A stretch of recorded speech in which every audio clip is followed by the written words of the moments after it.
Yung itutugon ay Amen. Ilayo nawa kayo sa lahat ng kapahamakan at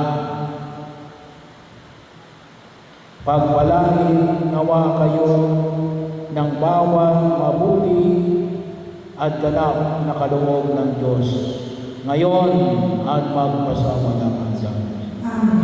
Pamadali nawa niyang nananahan ang kanyang salita sa inyong kalooban at puspusin niya nawa kayo ng kaligayahang walang hanggan. Patubayan nawa kayo ng Diyos sa pagkahak sa kanyang landas upang lagi ninyong mabatid kung ano ang tama at mabuti.